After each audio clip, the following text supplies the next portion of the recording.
It's easy to think that because your dishwasher's job is to clean, that you don't actually need to clean this appliance. But food bits trapped in the machine can cause bad odors, and hard water can leave mineral deposits. To make sure your dishes are really spotless, follow these steps to clean your dishwasher about once per month. Wipe down the interior of your dishwasher, including the inside of the door, using a wet dishcloth to remove any dirt or food particles. Then clean any residue that might have collected on the seal around the door.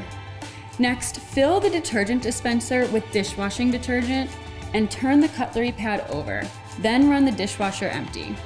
You want to choose the self-clean option if your machine has one.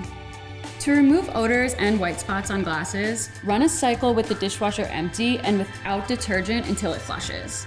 Then interrupt the cycle and put an 8-ounce cup of white vinegar into the lower basket. Close the dishwasher and let the cycle finish. Clean the filters once a month and check the nozzles if you notice a change in washing performance. Use a soft brush and water to remove any trapped particles in the filter.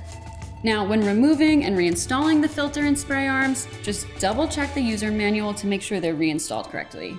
Your dishes will be so much cleaner. For more cleaning guides, follow along on realsimple.com.